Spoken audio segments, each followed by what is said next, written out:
কেন্দ্র করে উত্তেজনা ছড়ালো সন্দেশখালীতে। বসিরহাট লোকসভার সন্দেশখালী থানার বেড়মজুর ১ নম্বর গ্রাম পঞ্চায়েত এলাকায় শুক্রবার সকালে আইএসএফ কর্মী সমর্থকরা রাস্তার পাশে ল্যাম্পপোস্ট ও একাধিক দোকানে পতাকা লাগাচ্ছিল। অভিযোগ, সেই সময় স্থানীয় তৃণমূল নেতা শাহজাহান মোল্লা ও তার দলবল নিয়ে হামলা চালায় আইএসএফ ওই কর্মী সমর্থকদের ওপর। দুপক্ষের মধ্যে চলে মারধর। ঘটনায় বেশ কয়েকজন আইএসএফ কর্মী আক্রান্ত হয়েছেন। তাদের উদ্ধার করে সরবেরিয়া প্রাথমিক চিকিৎসা কেন্দ্রে নিয়ে যাওয়া হয়েছে। ঘটনার জেরে চাঞ্চল্য ছড়িয়েছে ওই এলাকায়। পাশাপাশি বেড়মজুর এক গ্রাম পঞ্চায়েতেরই মাদ্রাসা বুথ এলাকায় সিপিএম কর্মী হাকাম মোল্লাকেও পতাকা লাগানোর অপরাধে বেধড়ক মারধর করে ওই শাহজাহান মোল্লাই। জানা গিয়েছে, বেড়মজুর এক গ্রাম পঞ্চায়েতের উপপ্রধান এই শাহজাহান মোল্লা তার সগ্রেদদের নিয়ে এসে আইএসএফ ও সিপিএম এর কর্মী সমর্থকদের দুই পৃথক জায়গায় মারধর করে। সিপিএম কর্মী আহতর ঘটনায় রাস্তায় বেরিয়ে বিক্ষোভ দেখাতে শুরু করেন স্থানীয় মহিলারা। বেড়মজুর শাহজাহান শেখ, ঠিক আছে, আমি উপপ্রধান, আমি সবজি কিনতে গেছিলাম। এখন ওই ছেলেগুলো আইএসএফ করছে বলে এখন ও বিশ্রী গালাগাল হচ্ছে। এমন তুমি একটা উপপ্রধান হয়ে বিশ্রী ভাষায় বলছে কেন? রমজান মাস বলার সাথে সাথে আমি বলে ধাক্কা মেরে আর ধাক্কা চালাচ্ছে, ছেলেগুলো চুরি হয়েছে। আর ও ছুরি ছিল, ছুরি বার করে মারতে গেছে। আর এই জায়গাটা সামান্য আগা লেগে না তো বাচ্চা বন্দুক দিয়ে তাড়া করেছে।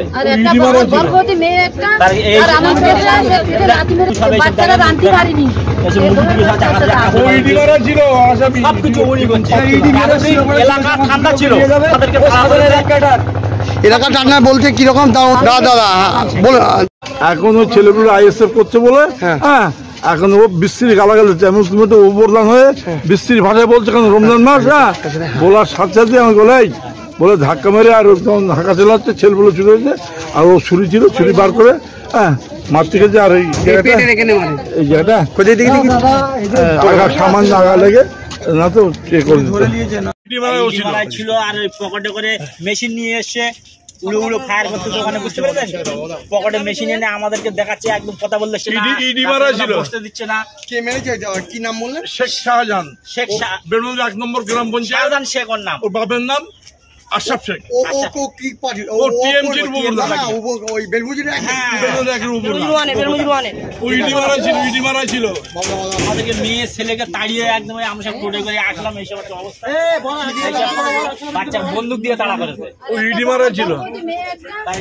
তারপরে আজকে কি এইসব বাচ্চা কাচ্চাদের মুখে ফুল খাবে, এইসব দেখেন। ইডি মারা ছিল আসামি।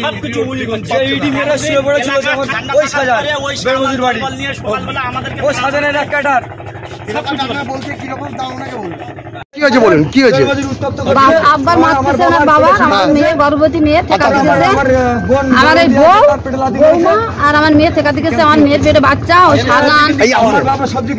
সাজানের ছেলেরা আমার ওই আর 3-4 জন ধাক্কা মেরে ফেলে। আমি ঠেকা যাচ্ছি, আমার মেয়ের আর মিটতেছে। আর সে আলা আলা আলা দি এমন জোর আমার ধাক্কা মেরে মেরে এনতেছে। আমি বললাম আমার ধাক্কা মারি, ছবি তুলছেন? আমি স্টেটমেন্ট নিচ্ছি তো, তুলবেন না। আমি বললাম আমার ধাক্কা মারিনি, তোরা তো ধাক্কা মেরে তুলবেন না। পাবলিক তুলতে হয় না। আমি তো রিপোর্টার, আপনি তুলছেন কেন? কি বলছেন? আসল কথা, সন্দেশখালীতে একটা কম্বাইন্ড কনস্পিরেসি চলছে, একটা যৌথ ষড়যন্ত্রের গন্ধ। শাসক দলের দিকে সবসময় শাসক দলকে কালিমালিপ্ত করার প্রচেষ্টা চলছে এবং নিজেদের মধ্যে এই সিটটা বসিরহাট লোকসভা কে পাবে সেটা এখনও ওরা ঠিক করে উঠতে পারেনি।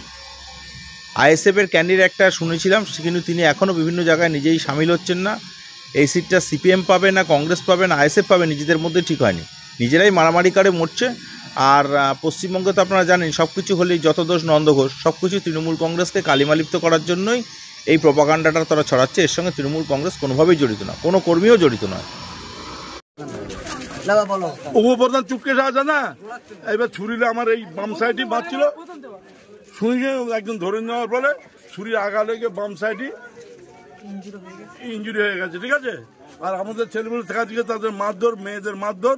চুটকে শাহজাহান যে ইডিকে মেরেছিল, চুটকে শাহজাহান, ওর বাবার নাম আশরাফ শেখ, ওর নাম শাহজাহান। বেড়মজুর 1 নম্বর গ্রাম পঞ্চায়েতের উপপ্রধান। এখন এলাকায় দাবিয়ে বেড়াচ্ছে।